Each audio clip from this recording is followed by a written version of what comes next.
Hello and welcome to the Billion Dollar Broker Podcast. My name is Ross Lacane. I'm bringing my 25 years industry experience together with leading experts around the globe to give you the insights on how to live a better life and grow a profitable mortgage broking business that you are proud of.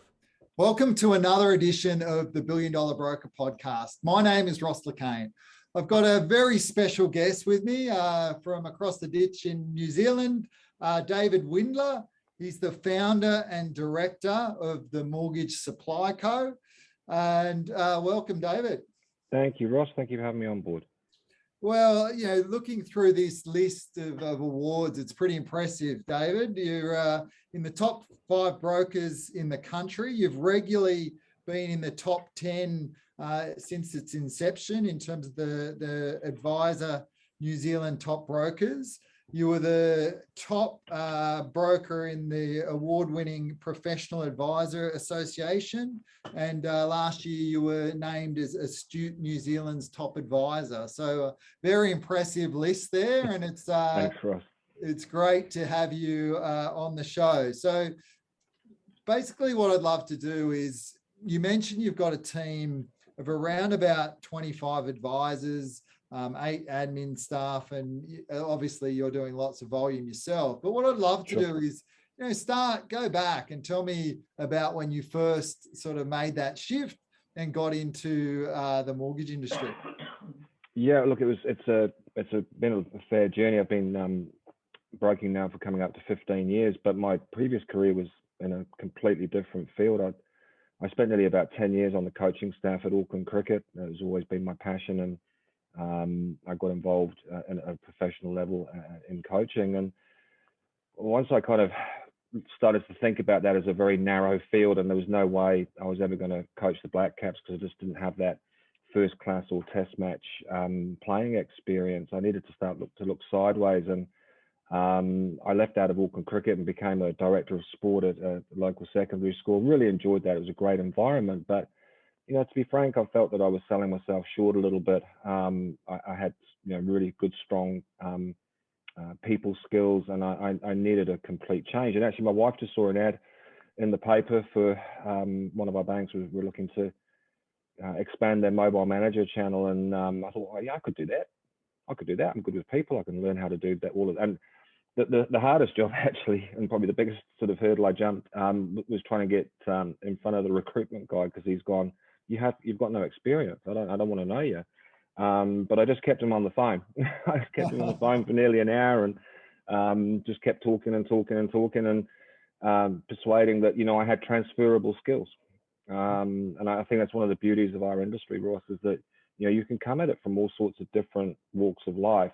But as long as you deal with people in the right way and can communicate well, then you've got a chance of having a successful career in it. And I never expected I'd be doing this 20 years ago. Just interested, what were the transferable skills that, obviously from sporting, and I love sport. I've played rugby at a high level, and I love sport, and I quite often in my coaching in mortgage brokers, I refer to a lot of sporting analogies. So what were some of the key things from your skills as a cricketing coach that you brought into the mortgage business?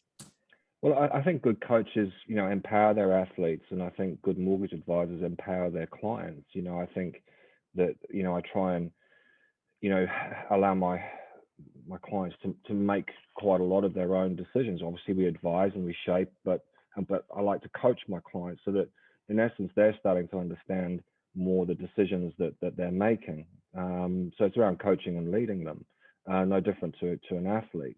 And I think that background in that career also was about being able to communicate well. And quite often, are you talking to a group of athletes, or you're talking to a group of coaches? So it allowed me to get comfortable and confident with speaking in groups. And probably one of my bigger career breaks was I got an opportunity to work with a property investment group who were doing a lot of what they did through quite big seminars, 500-600 people in a room. And an opportunity came to work with that group, but I had to be able to stand in front of that sort of audience and talk to them about what I did and how I did it. And that was a real career change for me, and it really did take me up quite a few levels, because my field of expertise, if I was to say I had one, is dealing with property investors, and that's an area of the business that I really love. Definitely. I am a passionate property investor myself. And, definitely the last sort of 5 or 6 years in my career was all focused around property investors and really adding value. And it's a great niche to get into, because people transact, a lot more regularly. You've got it. Absolutely. And, and a lot of the times they don't pay down the debt, right? Because they're focused on reducing their owner occupied mortgages. So fantastic area. Maybe we can dig a little bit deeper for sure. into that down the track. But in terms of looking at then, all right, so you started with the bank as a mobile lender, I believe. I knew nothing. I think I remember we got, there's about 7 or 8 rookies that were all part of this intake, and it actually came not long after this particular bank decided they wanted to exit the broker environment, which is quite ironic. So basically, they decided they didn't want to deal with brokers anymore, and therefore took on a whole new sales force, and that's what gave me the opportunity. And I think our induction was about a week, and that's all. Obviously, back in those days, it's all it took to become a very good lender. And off I went to armed with a laptop and a calculator, a mobile phone, and a company car, and I got into a good branch. We were associated with local branches, and there was about 2 or 3 mobiles out the back, and they were really good to me in those early days. And so were the other more experienced branch staff that were there, and I wasn't afraid to ask questions and learn quickly. And would get out to those early appointments, use those engagement skills to build a connection with the client and get all the paperwork and documents I could, and then hot tail it back to the branch and go, okay, what do I do with this stuff? They were fun times, and really, sort of set me up pretty well to go further in this industry. And but it was a little bit easier back then to do what we do, I think. Yeah. But I love that, right? So you focus on the client, focus on asking the right questions, focus about what they're interested in doing, and have that appointment, ask all the questions, gather all the information, and then run it back, and then get someone to help you with the technical stuff. I'll get back to you soon, because I didn't know the answer, in those days. I mean, these days I'm going to, probably suggest quite quickly what I think I'm about to go and do for them. But back in those days, I didn't really have a clue. So I was, pleased to have people around me that were happy to answer my probably fairly daft questions. Oh, definitely. And, everything with a positive attitude, right? So I used to say to my brokers that I was training, everyone can qualify for a loan given the right set of circumstances, right? So it may be that, certain things have to change, or they need to get a considerable pay increase, but, there's always a possibility. And so then go and workshop it with your team, and then come up with the answer. So you did that for 2 years. Then tell us about your transition into a broker, and what you found the differences between being Bankland and then running your own show and founding the Mortgage Supply Co. Yeah, so I was probably there for just under 2 years, and in fact, one of the other mobiles working out of that branch decided that he would like to go broking, and after a few months, he approached me and said, "Would you like to come and work for me?" And it's like, I don't really want to work for you, but I'll work with you. Because and at that stage, I was finding that the constraints of that bank environment were starting to grate a little bit. Sales targets were around at you all the time. Didn't necessarily feel that the customer was being put first. So, his timing was pretty good, and I was ready for a challenge.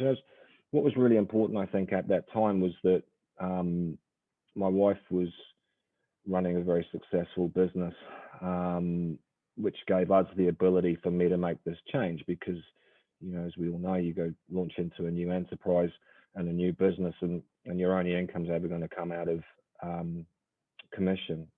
You've got to have a fairly stable personal situation to be able to make that change. So the timing was pretty good from that perspective. And so I went into basically a partnership with this guy, and he was a bit of a Jack the Lad kind of character, and possibly did a couple of things he shouldn't have done. So I was able to basically buy him out not so long afterwards. So that particular company, and it was a different brand at that stage, we were with a franchise group. Born, and I was in that franchise environment for about 4 years, and then the head of the group, started to not do the sort of things that I would expect of a leader in terms of looking after the people under them. So that's where we had opportunity to move out of that group, and then the mortgage supply company was founded just under 10 years ago now. We're coming up to our 10th anniversary this December. Beautiful. So do you remember in those early days, what did you do to actually generate business in those early days? Well, yeah, I mean, certainly, in my time at the bank, I'd started to connect strongly with a group of real estate agents who were all connected to each other. There's probably about half a dozen of them. They were all around the similar sort of age to myself, maybe even a little younger, and they were keen and hardworking, and all operating out of South Auckland. I lived out in West Auckland, so for me to get into their area, it was a 45-minute drive most occasions. But I just had this willingness to embed myself within their community and their network and the people who lived there. So I guess I just took I did what it took to get the job done. And I think for these guys, it was a really important support mechanism for them, because they're striving to make their sales. And as we know, good mortgage advisor sitting in that environment is actually an important tool. So, I just worked hard. I would happily do 12-hour, 13-hour days most days of the week. I just did whatever it took to get the job done. And these are connections that I had built with the bank. And I remember vividly catching up with them and saying, I'm thinking of leaving the bank and going broking, and just, before I make the decision, I really need to know if, this is going to be okay with you guys. And, they were great, because they said, oh, thank goodness for that, because now we'll be able to refer you more business. Yeah, love it. Love it. I love what you said about that brokers are an important tool, right? In terms of, because, real estate agents, to do more business, need a great mortgage advisor. So what do you think the tools that you can offer a real estate agent are? Well, I think, if you're going to, in the very early days of broking, for anyone who's fairly new to industry is listening, your professional referrers are critically important. You don't get off the ground without them. And I think for me, it was always about being responsive to the lead opportunity, making sure I got onto it quickly, making sure I'd let them know that I'd spoken to the client, and we were moving forwards with something. And then really about making sure that you've got an understanding of what it is that the client's trying to do, but also the agent. So I would always sort of ask the client, what property is it that you've seen? How have you connected with this person who has referred through to me? So try and get a feel for what the target looks like. It might be a listing, it might be something advertised with a price. All of a sudden, I'm getting a really good understanding of what the client's interested in, but also I'm getting a really good understanding of what the real estate agent's trying to sell, and making sure that you just provide that service that means that the deal gets across the line. I never ever had any sort of referral relationship in a monetary way with these guys. It was all about the service, and I refused to split my commissions and things like that, because I felt that compromised my service. Yeah, I'm the same way. I never had a paid referral arrangement, and I had lots of really solid referrers, hundreds of thousands of dollars in commission each year. But it was done on that sort of more reciprocity and more on the service, because I think it cheapens it, as you say. Absolutely. And I would just say to these guys, look, if I can help you sell one more house a year, what's that worth to you? And they recognized that I was good at what I did, but more importantly, I had a work ethic and a values ethic that was aligned with them, and was a good fit. And we did some great stuff over those years. Yeah, beautiful. Beautiful. So that was you sort of, you started the Mortgage Supply Co about 10 years ago. And then Yep. in terms of, talk to me about then starting to grow the business and growing the team and some of the challenges or some of the roadblocks that sort of got in the way in terms of as you were sort of growing that particular business. Yeah, I mean, I think a lot of it was, a lot of it has been almost an organic growth. So we've never really sort of gone out there and advertised for new advisors to join us.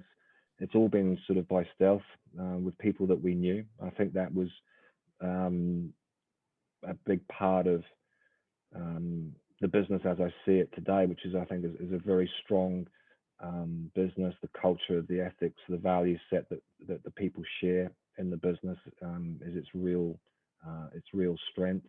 And I think a lot of it has been around giving people a shot. Yeah. And I've always that culture, that values, that ethics, I mean, it's really important to me.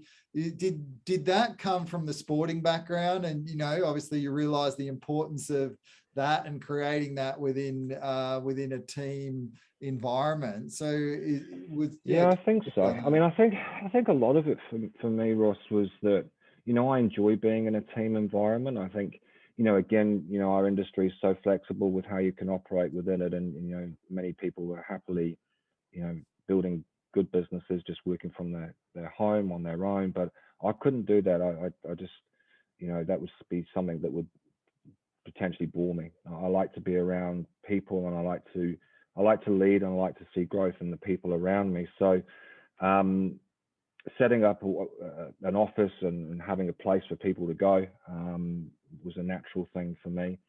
And I think we've just managed to fill it with just good people, and I think with the staff that we have as well, it was all about giving people a shot. Two of my longest serving staff, they started working for me while they were still at school. Interesting. And so what sort of backgrounds did these people have? Like, in terms of, you said you knew them. So how did you know them? Were they from personal friends? Were they sort of business connections? Where did they organically come from? Because I get asked this question by a lot of brokers. How do you find good people? Like, so just give some examples of where some of your people have come from. Yeah, just a little bit of both there. Sometimes, it's been connection that's been through actually sport. Cricket's one of those sports that you stay connected for life. And I've had some of my advisors have come out of that background, and similarly to myself, Dave, I've just been made redundant. I'm really interested in property. I'm really interested in what you do. Could you help me? And giving them a shot, knowing that they're a good person, that they've got good values, good ethics, they're never going to let me down, they're going to be honest and deal with their clients in the same way. And for me, it's like, those values you can't teach. You either have them or you don't. But I can teach you how to be a broker. I can teach you how to lend. I can teach you how to put together a loan application. They're learnable skills, and I've always believed that.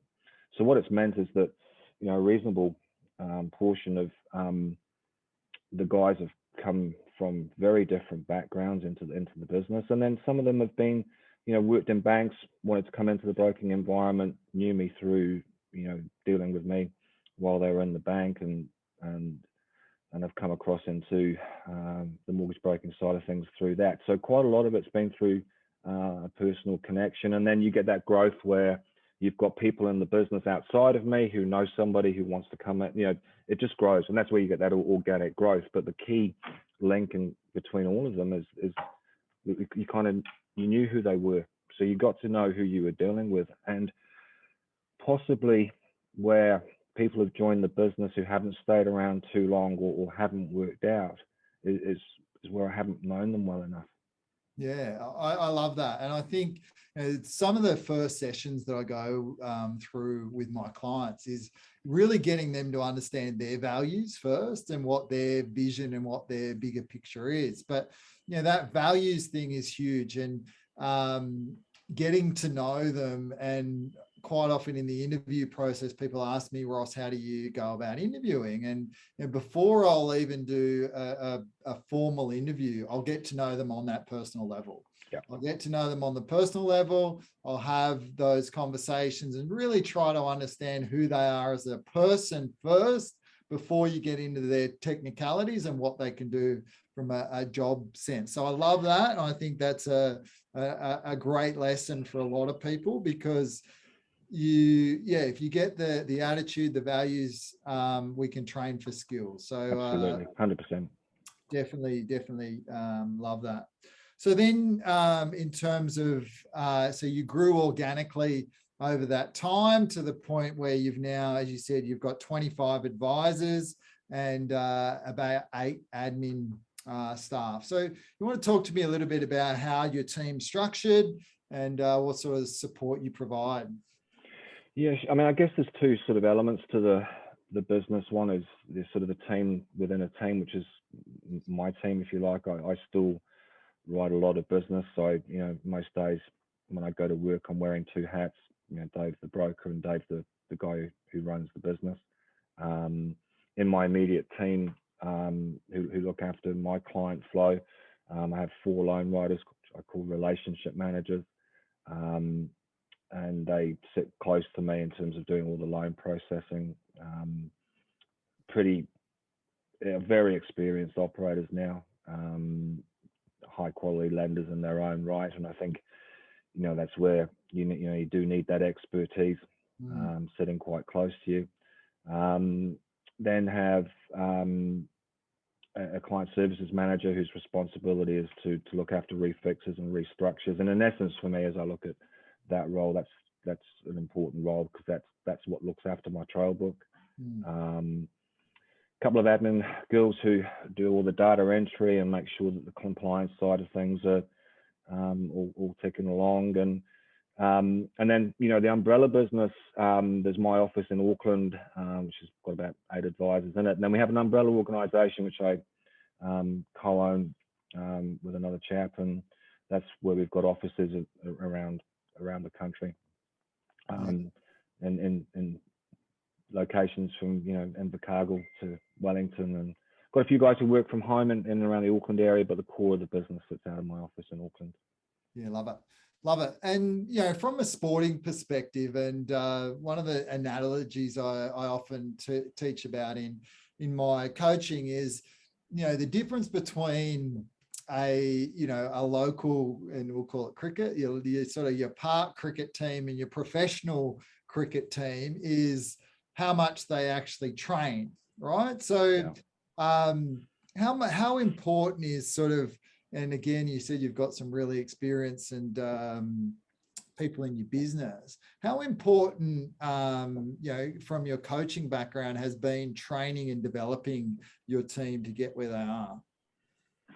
Oh, huge. I said to you earlier, that I had a couple of my staff members who, joined me from school. Well, one of them's, one of my loan writers now. So, when I first set up with this other chap, we just had a need for a little bit of stuff to be done around the place. There's 2 blokes working out of this office, and she was getting pretty messy. So we just sent a letter out to the local school, trying to get someone who could come in after school and just do a bit of filing, answer a few real basic stuff. And Kirsty sort of applied for that job, because basically her mum worked for one of the schools. We sent this letter out, and she intercepted it and said, I know who can do that. And 13 years later, she's an amazing loan writer.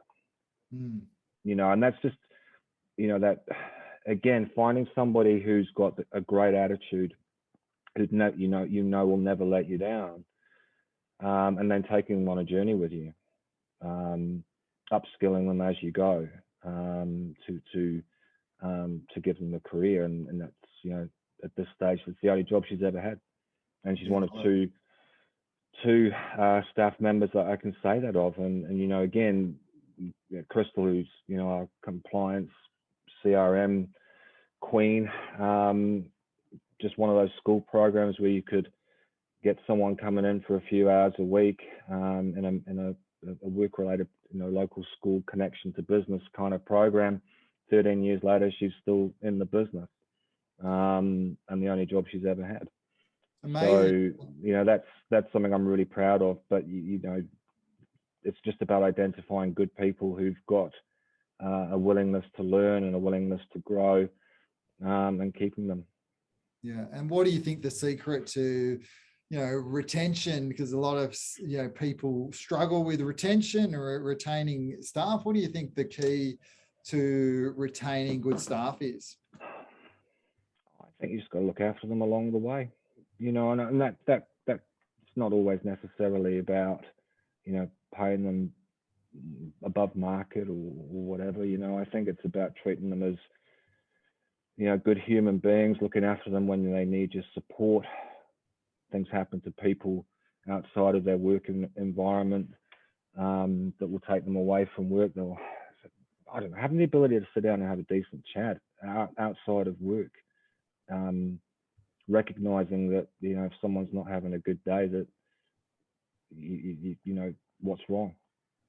Yeah. And actually getting to know them on a personal level, so that if something's going on that they need to share, that they will share. And I think that's just really important. And I think, for a few people in the team, it was also giving them a shot. There's a couple of the advisors in the business who, had some couple of things happen to them in the bank environment that were wrong as I saw it, and they were perfect fit for the business. And it's about taking them under your wing and showing that you care, and you're happy to lead them to the finish line. I love it. And I love you saying, look, get out of the office and get them to know on a personal level. And I was a big fan when I was in my business to get people out of the office and take them out for a coffee, get them outside of their environment. And it changes the types of conversations that you can have. Absolutely. On, right? It just that change in environment opens them up. You get to know them a lot more on a personal level. And I think it's great. And I encourage a lot of people to do that. Just, whether it's 10, 15 minutes, especially the boss, them having 10, 15 minutes of undivided time of your attention is critical, right? It's really, they're more than the person who happens to do a job for you. That's just a small part of who they are. And the more you can reach through that, the better, I think. Yeah, love it. And I can see why you've actually built a team and why it has been so successful. So in terms of we spoke just before we started about a couple of different things. In terms of, you said, the key thing when I spoke about what's some of the things that you do well, you say, I keep it simple. So give me some examples in your business of, what are some of the things you do just to keep it really simple? I think rule number one is always, being work hard. I think that, you don't get success in business without that coming, first. And I've always been prepared to do that. And I think in terms of keeping things simple, it's just making sure that keeping the customer's requirements at the forefront of everything that you do. And that if you do that, you're not going to go wrong. And I think that's where probably at the moment is we're now going through challenges that Australia has gone through with regulatory and compliance change. Enforcing that idea about doing right by the client. I find that I'm finding that pretty tough because I've always done it that way. So that's and just it's not a difficult game that we play here. And I think that if you act with integrity, listen to the customer. That whole kind of cliche around having we have 2 ears and one mouth for good reason. I think a lot of advisors are, that I've come across sometimes are too keen to put across to the client what they think and what they know. The interview is not about you. Yeah, it's about them. I love that. I love that. And I think, I see that all the time. I sit in loads of sales appointments and listen to recordings, and brokers tend to be transactional. Give me what I need to do the deal, where it should be the other way. Right? I'm going to listen to you and find out what you need so I can construct a solution that's going to be the best for you. Yeah, yeah, absolutely. Look, and I think, talking about those transferable skills earlier, I think always for me, one of the things I kind of view of myself is I'm a problem solver. I love solving people's problems, issues, troubles. Give me one and I'll try and find a way to fix it for you.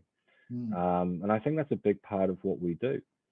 It might not necessarily be a problem, because obviously, but we're solution finders, and that's what really gives me, still gives me great pleasure in what I do, is that solution finding, particularly if it's tough. I think that's the whole thing with working with property investors. They never want half an approval, do they? If the difference, to a property investor between an 800K approval and a 900K approval is quite significant. In terms of what they can then go out and buy, and therefore what they can then go about creating in wealth down the track. So, being able to push envelopes and maneuver client situations for the best outcome, not just any old outcome. Not just the satisfactory outcome, but the best outcome that's available to you from your lender panel. I think that's really, really important part of what I try and do. So powerful, just that thing, just that whole mentality and that whole vision and the whole thing to pass on to your team is, hey, we're not just going to get an outcome, we're going to get you the best outcome. And that allows you to then spend that extra few minutes going, okay, what else? Is there any other way that we can actually look at this? And I think that was part of my strength as a broker as well, in terms of I would handle complex situations. I would make them seem simple for the client but you would start with, hey, well, what is your goal? What is the end goal that you're looking to achieve? And I'm going to work to see how we can actually achieve that in the best possible way. Yeah, and as you get that longevity in the business, then you deal with clients all the way along that journey. Then you all of a sudden you start dealing with people that you've known for 10 or more years. And you engage with them when they had one house or two houses, or now you're engaging with them and they've got a portfolio of 10, 11, 12 properties. And that's something to be really proud of. And I've got a number of clients now that I can say that of, and they've done tremendously well. But we've done it together. Oh, definitely. And you look at it in terms of some people say, I'm just a mortgage broker, right? Where no, you're not just a mortgage broker. And I'm in the same boat. We work with a similar clientele where a big passion of mine was property investors. But I can tell you dozens of clients where they came to me with nothing. We set the plan. We introduced them to our team, and in our team was an accountant, a buyer's agent, who was a proper buyer's agent, who understand the technicalities of property investing and the numbers and everything that went behind it. And we created a team of people that would then advise them, right? And sometimes, they'd get up to having 9 or 10 properties, and then we'd get together. It'd be me, the accountant, and the buyer's agent, all sitting around a table with this client. And, we've made them multi 7 figures, and done it in a really structured way. And, just so much value. And I speak to, the brokers that I work with, and, I get them to ask the question when there's, 20 of them in the room. I say, hands up, who wants that financial freedom? Who wants that choice in retirement? And, everyone puts up their hand. And so it's the same for your clients on your book, right? who, if you ask them in a room of, those clients, 99.9% of people would put up their hand, right? But how many brokers actually go to the next level and have those conversations and ask those deeper questions to be able to do what you said at the start of the conversation that you got from your coaching business was around empowering the clients to be able to do that? Yeah, look, absolutely. And I think, one of the things I quite often say, to particularly my investor clients is, it's really important that you put the right team on the bus, right? So but ultimately you're the bus driver. Definitely. We just sit on the bus with you. We're there to, shape and guide and help and support, but you drive the bus, because sometimes, you can get into that situation where the client wants you to provide all the answers. Yeah. And then, we can't do that. It's their journey, and everyone's different. Everyone's got different risk profiles, different outcomes that they're trying to create for themselves. So they've got to drive their own bus. And I think that's where that empowerment thing comes in. That you're really handing the reins back to them as much as you can, so that they take control of their own destiny. Yeah, I love it. That's we're sort of on the same board. I've spent a lot of time with Simon Sinek and coming up with my own personal why, right? And my personal why came down to this: it's share wisdom to empower others, right? And it was the same in my mortgage broking business, and it hasn't changed. My why doesn't change when I'm in the coaching business. It's still the same: share wisdom to empower others.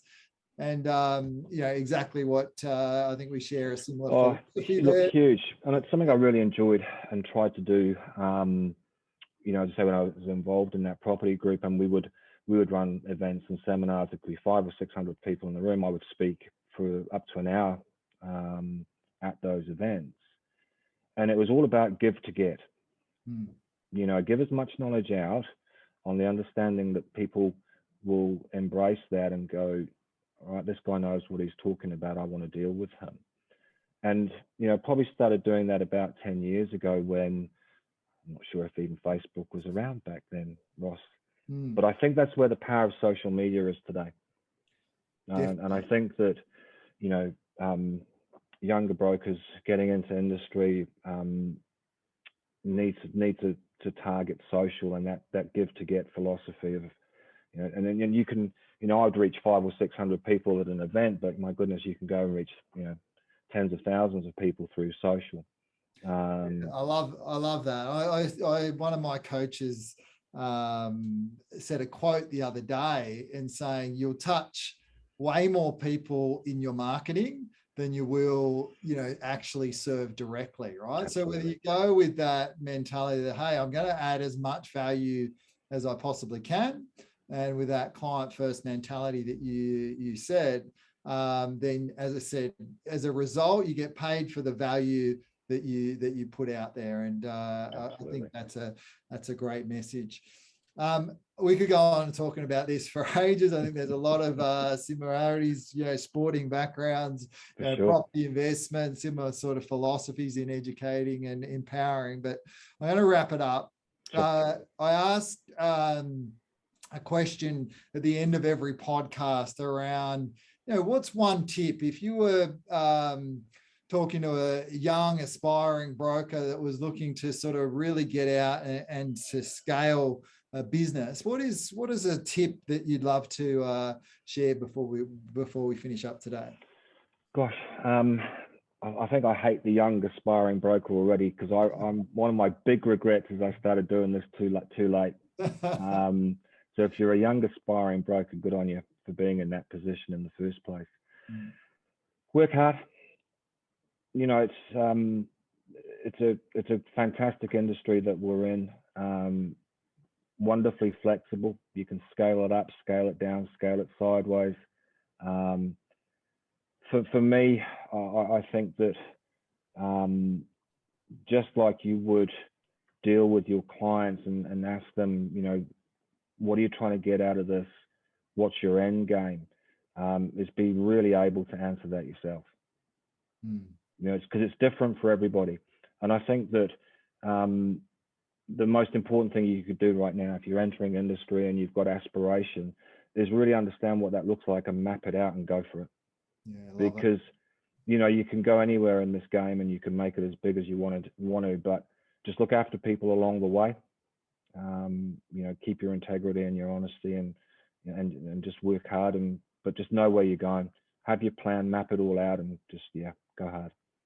Exactly. And I love that. And, focus on, do it for your own reasons, do it for, create that life that you're going to be proud of, and don't live on other people's terms. So I think absolutely it's an amazing message to finish up with, David. So thanks. I'd like to thank you. I love the conversation. There's been a lot of gold, and I can see why you're in the top 10 brokers consistently in New Zealand, because of thanks, just mate. You're a good guy. You're a good guy. Really enjoyed that. Thank you, Ross. Yeah, really enjoyed it. This has been another episode of the $1 Billion Broker podcast. Plenty of ways to connect with us. 1, subscribe to the podcast on either platforms. 2, join our Facebook group. There's a private group called the $1 Billion Broker. Jump on that. If you'd like to work with us privately, definitely reach out, send us a message on Instagram, Facebook, or LinkedIn, and we'd love to get in touch and see how we can help your business. Thank you.